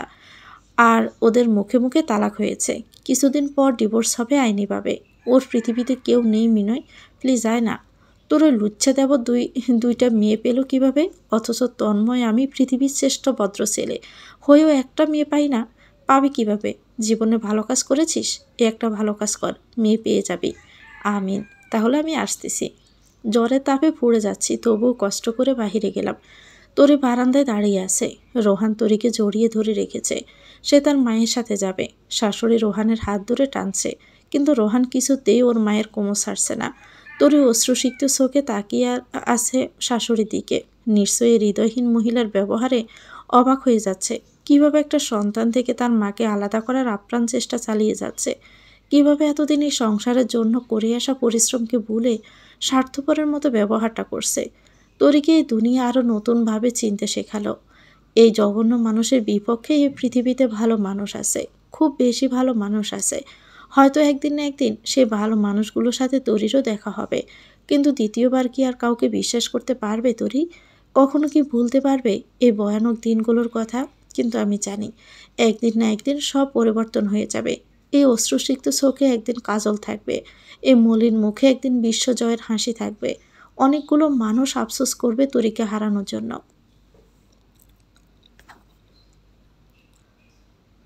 আমি এগিয়ে গিয়ে শাশুড়িকে বললাম, রোহানের হাত ছাড়বেন নাকি আপনার ছেলেকে ডাকবো? রোহানকে নিয়েও কোথায় যাবে? রোহান আমাদের রক্ত, আমাদের সাথেই থাকবে। প্লিজ আম্মা, এবার অন্তত শান্ত থাকুন আর নিজের ভবিষ্যৎ নিয়ে ভাবুন। কি ভাবছেন আমি আপনাকে দেখব? ওই আশায় থাকবেন না। মনে মনে বললাম, আপনার প্রতি আমার দায়িত্ব আছে। আপনাকে আমি দেখব, তবে আপনার ভুলটা স্বীকার করাবো। তরির কাঁধে হাত রেখে বললাম, আজ থেকে তোমার ছুটি, তুমি মুক্ত। তোমার কষ্টের দিন শেষ তরি, সামনে তোমার সুখের দিন আসছে। ঘণ্টাখানেক পরে আমার দেওয়া ঠিকানায় মিনয় ওর বোনকে নিয়ে হাজির হলো, সাথে একটা ইজি বাইক। আমি তরিকে এগিয়ে দিতে গেলাম, সাথে রোহানও আছে। এটা তরির শেষ বিদায় এ বাড়ি থেকে। অনেক কষ্ট হচ্ছে, তবুও চেপে রেখেছে। রাস্তায় ওশানের সাথে দেখা। ওশান বলল, কাল আমার ছেলেকে পাঠিয়ে দিবি, না হলে তোর কি অবস্থা হবে ভাবতেও পারছিস না। ভাইয়ের খুব দরদ না তোর প্রতি? তাহলে তোকে বিয়ে করলেই পারতো। তরি হঠাৎ করে থমকে দাঁড়ালো। ওশানের গালে চোখ বন্ধ করে একটা থাপ্পড় মেরে বলল, এটা আমার অনেক আগেই করা উচিত ছিল। সারাবাবির সাথে অনেক আগে দেখা হলেই ভালো হতো। তোর মতো বেয়াদবের সাথে এতগুলো দিন আর কাটাতো লাগতো না। তোর এই মুখ যেন আমার আর কোনো দিন দেখা না লাগে। আর তোর ছেলেকে কে পাবে সেটা কোর্ট সিদ্ধান্ত নেবে। আমি ভীষণ অবাক হয়ে গেলাম তোর এমন ব্যবহারে, তবে ভীষণ আনন্দও লাগলো। আর কিছু পথ এগোতেই দেখি অটোতে হেলান দিয়ে দাঁড়িয়ে আছে মৃণয়। প্রায় সন্ধ্যা হয়ে এসেছে। মিনয়ের বোন পিহুর সাথে আগে থেকে চেনা জানা আছে আমার। সে আমাদের 1 বছরের জুনিয়র। মিনয় ওর বোনকে সবটা খুলে বলেছে। ওই একই মেসে আমাদের অন্যান্য বান্ধবীরাও থাকে, তাদেরও বলে দিয়েছি যেন তরির খেয়াল রাখে। পিহু তরিকে দেখে হাসি মুখে বলল, আপু আসেন, আপনার কোনো সমস্যা নেই, আমি আসি। আমাকে চোখ ইশারা দিয়ে বোঝালো চিন্তার কোনো কারণ নেই, আমি আসি। মিনয়কে বললাম সাবধানে নিয়ে যাস। মিনয়কে দেখলাম তরির দিকে অবাক চোখে তাকিয়ে আছে। রোহানকে কোলে নিয়ে বলল, চলো বাবা। অটোটা ছেড়ে দিল। তরি তাকিয়ে আছে আমার দিকে। রোহান কিছুই বুঝলো না কি হয়ে গেল ওর জীবনে। ওর মা বাবার কোনো দিনও এক হতে পারবে না। বাড়িটা কেমন যেন নিঃসুপ হয়ে গিয়েছে। রোহান ছাড়া বাড়িটা শূন্য লাগছে। রাতে আমার জ্বরের মাত্রা বহু গুণ বেড়ে গেল। জ্বর ঠিক হতে আরও 3 দিন লেগে যায়। সম্পূর্ণ সুস্থ হতে 7 দিন লাগলো। 7 দিন পরে সকাল 8টায় ক্রমাগত কানের কাছে অ্যালার্ম বেজেই চলছে। আমি ঘড়ি অফ করে আবার ঘুমানোর চেষ্টা করলাম। চোখে মুখে পানি ছিটা দিতেই চোখ খুললাম। তাকিয়ে দেখি টাওয়াল পরা খালি গায়ে দাঁড়িয়ে আছেন রোশন স্যার। ওনাকে হঠাৎ এই রূপে দেখে লাফ মেরে উঠলাম ঘুম থেকে। আমি কি দেখছি এসব? উনি তো কখনো এমন হট টাইপভাবে আমার সামনে আসে না। হঠাৎ করে এই রূপে আগমন, কাহিনী কি? আমি ওনার পা থেকে মাথা পর্যন্ত অবলোকন করছি। কি অদ্ভুত সুন্দর দেখাচ্ছে ওনাকে। উনি আমাকে ওভাবে তাকিয়ে থাকতে দেখে একটা শুকনো কাশি দিয়ে বললেন, আজ ফ্রাইডে, তোমার না কোচিং আছে? হ্যাঁ আছে, আজকে এক্সাম, ফাইনাল প্রিপারেশনের। এক্সাম দিবে না? না, ইচ্ছে নেই, আমি কিছু পড়িনি, কিছুই পারবো না। গতবার ফেল ছিল কয় সাবজেক্টে? ইজ্জত রেখে কথা বলুন। ফেল করেছেন? ফেল বলছেন কেন? বলুন ইম্প্রুভমেন্ট ছিল। শুনতে মানসম্মত শোনা যাবে। মান উন্নয়ন পরীক্ষা মানুষ রেজাল্টের উন্নয়নের জন্য দেয়। আর তুমি কি করো? আমি ফেলটাকেই টেনে টুনে পাশে নেওয়ার চেষ্টা করি। এই 2 মাস তুমি আমার কাছে পড়বে রাতের বেলা। কি পড়বো? বই পড়বে? রাতে কেউ বই পড়ায়? তাহলে বউ পড়ায়। হ্যাঁ, বউকে বই পড়াবো। হ্যাপি? বউকে কেউ রাতে বই পড়ায়? আশ্চর্য। What do you mean? I mean to you say আপনার কিছু রোমান্টিক মুভি দেখা উচিত, যে মুভির কাপল বিবাহিত। তাহলে অনেক কিছু বুঝবেন। হোয়াট? কথাটা বলেই উনি কি অদ্ভুতভাবে তাকালেন আমার দিকে। ইস, একটু বেশি মনে হয় বলে ফেললাম। কি লজ্জাজনক কথা যে আমি বললাম। কি ভাবছেন উনি এখন আমাকে? আমার কথার মানে নিশ্চয়ই বুঝে ফেলেছেন। সিচুয়েশন চেঞ্জ করতেই বললাম, আপনি এভাবে নগ্ন হয়ে দাঁড়িয়ে আছেন কেন? কি বললে? যা সত্যি তাই বলেছি। কি বিশ্রীভাবে খালি গায়ে দাঁড়িয়ে আছেন? আমাকে কখনো দেখেছেন ওভাবে থাকতে? খালি গায়ে থাকতে চাও? তাহলে থাকো, আমার তো কোনো আপত্তি নেই। ও শিট, আবার কি বলতে গিয়ে কি বলে ফেললাম। আস্তে করে উঠে ওয়াশরুমের দিকে চলে গেলাম। উনি আমাকে ডেকে বললেন, আজ জুম্মার দিন, পাঞ্জাবি ধোয়া নেই, কি পরবো ভাবছি। এখন ধুয়ে দিলে কি শুকাবে? আমার একটা জিনিস খেয়াল হলো, গতকাল দেখেছি আমার কেনা সেই পাঞ্জাবিটা উনি নিয়ে ঘাটাঘাটি করছেন। বাই এনি চান্স ওনার কি পাঞ্জাবিটা পছন্দ হয়েছে? আর আমি তো ওনার জন্যই কিনেছিলাম। ব্রাশ করতে করতে পাঞ্জাবিটা বের করে ওনার হাতে দিয়ে বললাম, এটা পরুন আজকে। তোমার প্রেমিকের জন্য কেনা পাঞ্জাবি আমি কেন পরবো? ধরুন প্রেমিককেই দিচ্ছি, পরে নিন। না, আমি অন্য জিনিস পরবো না। নিজেই জানে আমার প্রেমিক নেই, তাও খোঁচাচ্ছে। আমার মুখ থেকে কিছু শুনতে চাচ্ছেন মনে হয়। আমিও বলবো না, শুধু প্রেমিককে পরে আবার কিনে দিব। এটা আপনি নিয়ে নিন। সেদিন না বললে তোমার প্রেমিক নেই, তাহলে কাকে কিনে দিবে? কবে বললাম? জ্বরের ঘরে। আমি ওসব বলেছিলাম কেন? তা তুমি জানো? জানেনি যখন তাহলে জিজ্ঞেস করছেন কেন? ওটা আপনার জন্যই কেনা হয়েছে। বলেই যেন লজ্জা পেয়ে গেলাম। ওয়াশরুমে ঢুকে চেঞ্জ করে নিলাম। সেদিন রাতের মিষ্টি একটি মুহূর্ত মনে পড়ে গেল। আমি জ্বরে অচেতন হয়ে ওনাকে জড়িয়ে ধরে বলেছিলাম, আপনাকে আমি ভীষণ ভালোবাসি রোশান স্যার। আপনি কেন বুঝতে পারেন না? উনিও আমাকে শক্তভাবে তখন জড়িয়ে ধরে বলেছিলেন, আমি আমি তুমি আমাকে ভালোবাসো? আমি তো কালো, অনেক সুন্দর ছেলে থাকতে আমাকে ভালোবাসো কেন? জানি না তো, আপনি ছাড়া আমার কিছুই ভালো লাগে না।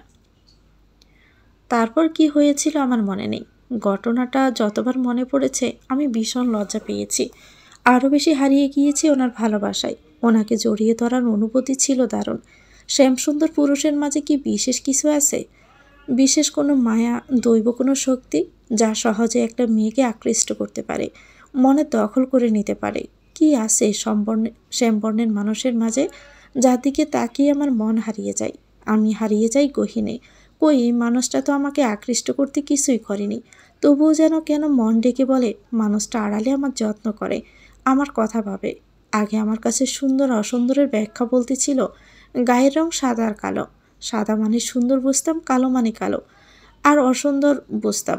কিন্তু আজ আমি বুঝি, ভালোবাসার মানুষের চোখে তার প্রিয় মানুষটার গায়ের রং, হাইট, ব্রণ, চোখের নিচের দাগ, বয়স কিছুই ম্যাটার করে না। এই মানুষটা নিজেও জানে না সে আমার চোখে কত সুন্দর। কি হয়ে গেল এটা আমার সাথে?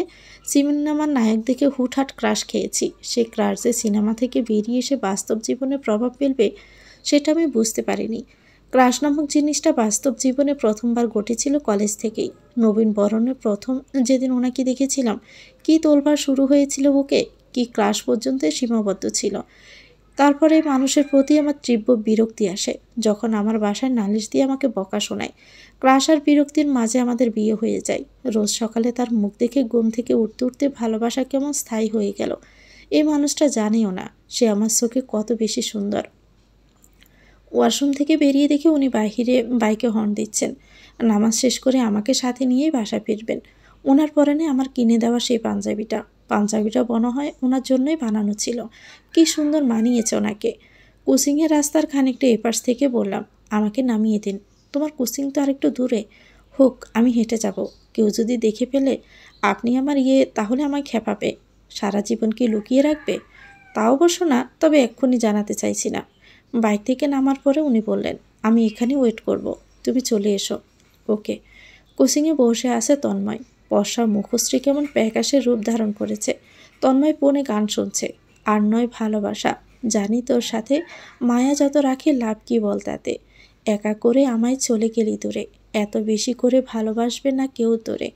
সেই যে গেলি চলে আর এলি না ফিরে। তো ভিউয়ার্স, গল্পটির নাম হচ্ছে একটা নির্জন প্রহর চাই। এটা গল্পের তৃতীয় অংশ। পরবর্তী অংশ পেতে চ্যানেলটিকে সাবস্ক্রাইব করে আমাদের সাথে থাকবেন। ভিডিও ভালো লাগলে একটা লাইক দিয়ে দিবেন, কমেন্ট